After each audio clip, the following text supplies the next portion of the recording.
Jared Poland, I have a question for you. What's the greatest digital camera of all time? That's easy. Nikon. EZ? I don't know the EZ. What? Nikon D3 was one of the most revolutionary, game-changing, historic cameras for me. Wrong. Oh, Tyler Edwards. Tyler. Okay, what is the greatest digital camera of all time? Oh gosh, Greatest camera of all time. Greatest digital camera of all time. the X106. Wrong. Brian Minier, you're a very talented photographer. What's the best digital camera of all time? Fujifilm X1. Wrong. Okay, Chris Yotam, what is the greatest digital camera of all time? You better get this right. The Nikon Z9? Wrong. Wrong. It's a terrible answer. What's the best digital camera in the world of all time? Hold that thought. I'm working on it.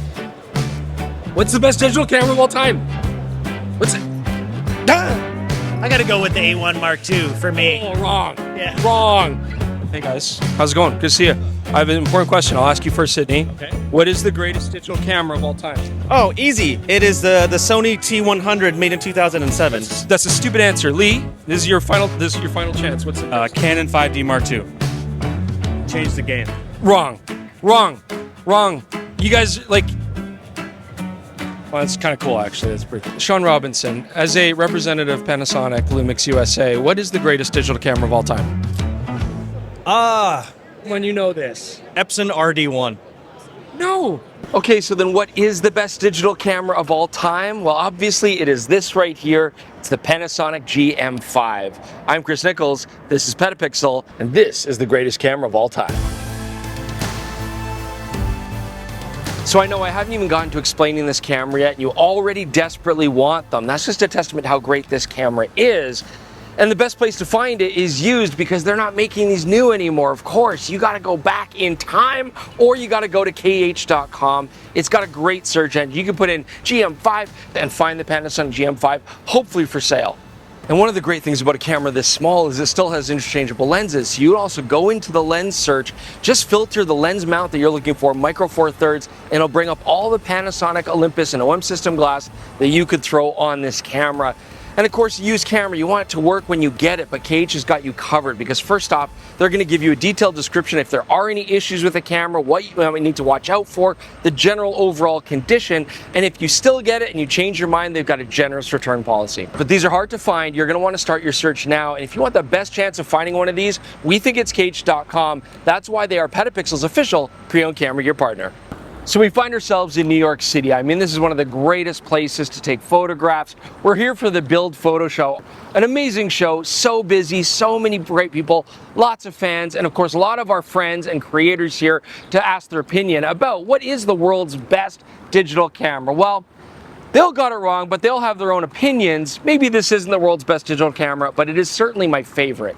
So normally I'm going to have different cameras every week, and whatever I'm testing, I want to choose criteria that's perfect for that. But this is a great example of a situation where I'm just shooting for myself. We don't have any other projects to shoot here at Build. You know, we're just coming to do a talk, and so I want to take photographs for myself, and I want to travel, and I want to go to different places, and that's what I love about this. I mean, this is a micro four thirds camera, 16 megapixel CMOS sensor, but it does have interchangeable lenses. This also has full manual control, and actually pretty decent controls at that. So if I'm going to go traveling, I want a camera that's so small I can take it with me everywhere, not feel burdened, and yet still be able to take high quality photographs.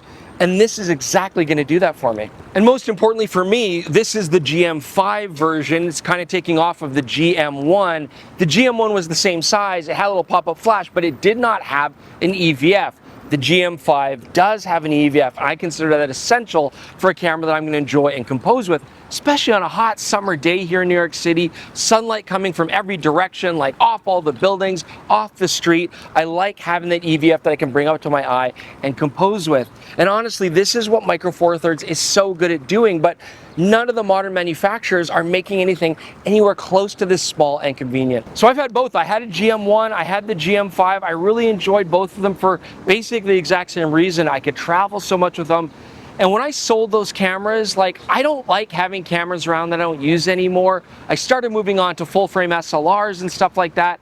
And that's really the only cameras that I regret getting rid of. That and the Nikon FM3A, which I do not want to talk about right now. That still makes me sad. But I really regretted selling those, and so when I saw one of these available, I jumped on it instantaneously. But I also want to get something across. This is not like a camera review like we normally do. This is more a love letter to just my personal favorite camera. And because of that, when I'm using this for a lot of my own work. Jordan's not always beside me to shoot, so we don't have a lot of B-roll of me shooting. What we do have is a ton of photos. So we're gonna do this old school slideshow style. Here we go, just like Grandpa used to do, projected onto a bed sheet. So sit and enjoy, because I've taken this thing traveling to locations like Prague, I've taken it to Tokyo, Austin, Texas. I mean, here in New York City, I just bring it with me wherever I can because it is so small and compact to take with. Now, this is my favorite camera. Is it the world's best digital camera? It's got a lot of flaws, and I do want to talk about that. I mean, the first thing that a lot of people are going to complain about is the EVF. I mean, this is not high quality. It's just over 1 million dots, and it's a field sequential EVF, which means that, first off, sometimes you get this flickering and sort of a rainbow pattern. Also, if your eye's not completely centered, the corners start to go double or triple image. It's pretty wild, but I still far prefer it to nothing at all. Now, this back 3-inch panel is not much better. This is a 0.921 million dot screen. Of course, it doesn't articulate, it doesn't move, and it's not great in bright sunlight, which is why I really appreciate having that EVF. It is a touchscreen though, and I do like using that for a lot of the controls, because on this tiny 281 gram body, we don't have that much real estate for manual controls. Everything as far as aperture and shutter speed is being done with this back dial. I just have to turn it right or left and then push the button in to cycle between my manual controls. And actually, when I bought this camera off a friend, this wasn't working very well. It's a common issue. So I actually had to order the part and fix it myself. Harrowing, but I got it all back together unscathed. Now, to round things out, we got a single SD card slot in here, and we do have a very small battery. This is like 220 shots SEPA rated, which isn't great. You definitely have to carry spares, but they're nice and compact. You know, the last thing I'm going to point out here is there's no flash on this camera. I wish there was, but that was the trade-off to get the EVF. But I do get a hot shoe, and you can throw tiny little micro four third flashes on there if you want. And then you do have that electronic flash look, which is so popular nowadays, and which I never used in the past because I thought it looked hideous. So I think you can tell by the stats on this camera. I mean, it's a very simple camera. We're talking about quite a bit older technology. But this is a testament to the fact that, honestly, the technology behind things, as important as it is, doesn't always impact the shooting experience and how fun that is. That's why I really love this camera. And I gotta say, you know, when Panasonic was making these cameras, although they were doing a lot of amazing stuff in video, they were also focused on a great photographic experience. In fact, the video in here is nothing to write home about. It's 1080p HD video, like not very good at all. That's not what this is about. But this is a great pocket camera for just people to create on the go.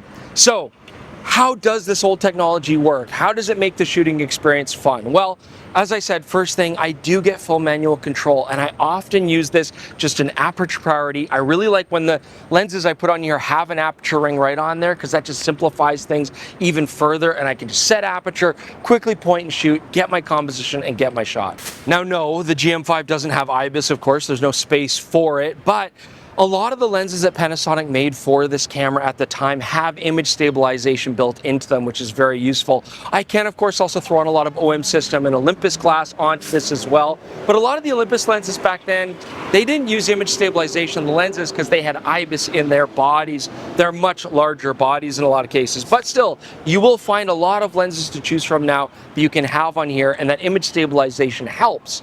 But even if you don't have it, this shutter is actually quite interesting. It's got some ups and downs. On the upside, it's incredibly stable. I can handle this camera even at quite slow shutter speeds, and I'm not really getting any slap. And that's because, first off, the mechanical shutter part of this is locked in electronic first curtain only, and it only goes up to 5/100th of a second. So you're often going to be going well above that into the electronic shutter where you get no slap at all. You know, it's funny, we worry about electronic shutter on modern cameras because they have so many ramifications to the image quality and rolling shutter, but it's actually not really an issue here. I mean, rolling shutter, this is an old sensor. It actually scans pretty fast given it's only 16 megapixels, so I don't find it to be an issue. Truncated bokeh using electronic first curtain, not an issue because this thing can't shoot a fast enough mechanical shutter speed to cause it an electronic first curtain. You're into electronic at that point. And dynamic range, this thing's not shooting 14-bit RAW. We're not really losing dynamic range. It's pretty much the same all across the board. And what about the image quality? Well, I actually find it beautiful on the Panasonic GM5 for a lot of reasons. First off, let's just get this out of the way. Micro Four Thirds, we talk about sensor technology plateauing. Well, that's absolutely the case with Micro Four Thirds. Megapixels have gone up, but not much else. And that isn't a dig at modern Micro Four Thirds, but more praise for the older system. I always love the images out of it. So here's another main reason when it comes to color. Back in the day when this camera was released, everybody was Canon JPEG, Canon JPEG, Canon JPEG, vibrant, rich color, you know, really beautiful stuff. People loved it. And then Fujifilm, Fujifilm, Fujifilm. But people in the know who actually shot Panasonic really appreciated the color out of these cameras. It was true to life, it was very accurate, it had nice skin tones, and some of the most beautiful black and white photography that I've seen out of a camera profile. I even love it to this day. And especially when using that black and white profile, if I do have to shoot at higher ISOs like 1600, 3200, of course I'm gonna get noise on this sensor, but I actually feel that it mimics an organic film grain structure really nicely. I feel it looks quite natural, get good contrast, good sharpness out of it. I just think they're beautiful photos. Now, if you're gonna make a bold claim like best digital camera of all time, you should give context to people, not that I did, of course, on what you're actually gonna use it for, because it is about the right tool for the right job. I would not use this for wildlife or long lens stuff. I mean, it's a terrible grip for that. It's super uncomfortable. It's not made for that kind of stuff, clearly. But for the stuff that I personally love to do, travel photography, street photography, I actually do find this a very capable tool even nowadays. So even without having all the fancy tracking autofocus and fast continuous focus or high burst rates, on this camera, I'm just using a center spot, single focus, you know, contrast detect. It's quick and it's accurate in that mode. Just lock on a subject, recompose, shoot right away. You know, there's very little delay. It actually focuses quite fast. And with Micro Four Thirds and the fact that I'm not always shooting at the widest apertures, but stopping down a little bit, I get plenty of depth of field to cover if there's any sort of movement from my subject when I take the shot in that time. So I just want to take this moment to say I hope you guys are enjoying the slideshow that you're going and getting there. And I mean, I feel like there's a lot of good photos in there, and it's not on modern technology. I mean, we worry a lot about image quality and the latest megapixels and dynamic range. Those things are important depending on what you're doing, but when you're just trying to get good memories and good images, I actually love the stuff that I get out of this, and I can crop it square, or I can do different aspect ratios, and I actually find it quite liberating that I'm not worrying so much about maximizing my image quality.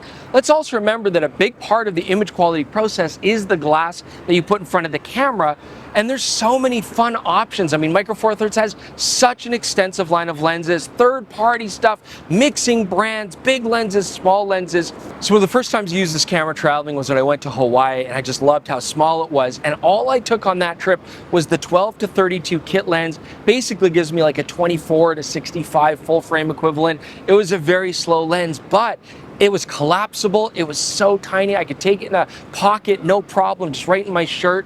And this thing had beautiful close-up capability. I love the color and the sharpness that I got out of it. What do I use now? Well, I've largely switched away from the zooms, as compact as they are. I now use some primes. I know this looks ridiculous on here, but I actually like the way it handles.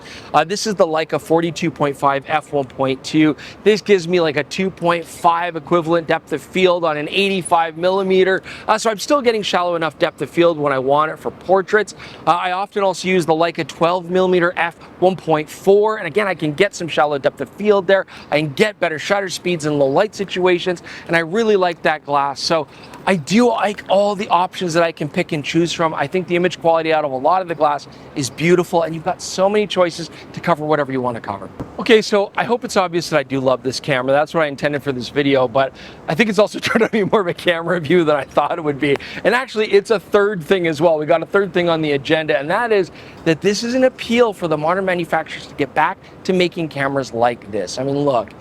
Nowadays, having small compact cameras is very popular. I mean, look at how fast we've seen the point-and-shoot digital market make a rebound. Everybody wants these compact cameras that harken back to a older age of photography, and I totally get it, because it's not about the technology, it is about the shooting experience. And so I think there's a lot to be said for having a camera this size nowadays, but with some benefits from modernization, more effective image stabilization, higher resolution sensors, sure, why not, better dynamic range, wouldn't hurt. But really maintaining the spirit and just the idea of a compact little camera like this that you can take anywhere with you, but that gives you more creative control and interchangeable lenses and what a pocket fixed zoom point and shoot can ever do. So then we think, okay, well, who could make a camera like this again? And of course, the natural option would be Panasonic, because they've already made these cameras before. But I don't know if it's going to happen. I mean, first off, Panasonic is sick of me telling them every time I see them, please make this camera. They're tired of me already.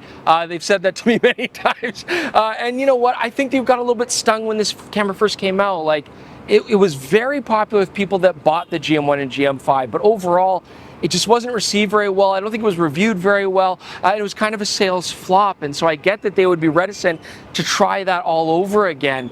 Who I really think would absolutely be fantastic for this is OM System. I mean, they need some new camera designs. They have a legacy and a heritage of classic vintage inspired cameras, which combined with this small size, I think would only be sexier. And so I think that'd be a really good opportunity. They have made the pen. I mean, that is a small camera, but I want them to go even smaller and really jump on this craze right now of everybody wanting these compact small cameras. This harkens back to really interesting designs like the Sony RX100 series, which still sells today, or cameras like the Olympus XA. I mean, just strange designs that didn't make sense at first, but really had a lot of appeal. I think it's a ripe time to have a new compact camera like this that gives you full creative control, but is so much fun to use. Okay, so if we're gonna make Chris's perfect camera nowadays, what is my wish list? Sensor-wise, honestly, I'm not picky. 20 megapixel, fine. 25, great. Like, it's not really an issue for me. I was happy with the 16 megapixel image quality in this camera, but I definitely wanna maintain a mechanical shutter, even if it is just EFC, I'm totally fine with that. The Panasonic S9 was a really cool full frame camera, but it was missing a mechanical shutter, and I think that's a big detraction from it. It was also missing an EVF, and that's a huge downside. So my dream camera would have to have that EVF on the back. Back screen doesn't have to articulate, that's no big deal, although if it did selfie style, I think that would appeal to a big crowd. Does have to be better in bright conditions than this thing is. Otherwise, electronic flash, not LED. I mean, it either has to have a hot shoe like this or a pop-up flash built in. That would be really popular. Videos gonna get better regardless, just naturally. Battery life is gonna get better regardless, just naturally, given the time that's gone by since these cameras were released. And I think that's pretty much my wish list for a dream camera. And I think it's a practical thing to want, because if you look at the price of GM1s and GM5s and GX9s and a lot of these older cameras that you just cannot get anymore, they're going through the roof, which means there is now practicality to making a modern version of these cameras that could still be profitable. Anyways, I appreciate you guys listening to me on this rant. Let's call it what it is. It's a rant, absolutely. And I've ranted about this on the PetaPixel podcast as well. You should definitely check that out. You can see it on this exact same channel or all your favorite podcasting apps. You can listen to my rants. And if you have comments about what you think about this kind of camera design, is there a market for it, or what you think the best digital camera is in the world, even if you're going to be wrong about that, please leave those below, because we love to read those and we love to answer them on the podcast as well. Also, consider supporting us with a PetaPixel.com membership. You get to peruse the website ads-free. You get 25% discount off the merch store, and you can see a lot of the JPEG and RAW file samples from the lenses and cameras that we test all the time. You can download those and play with them all you want. So thanks for joining us, guys. Hopefully we'll see you soon in another episode of PetaPixel.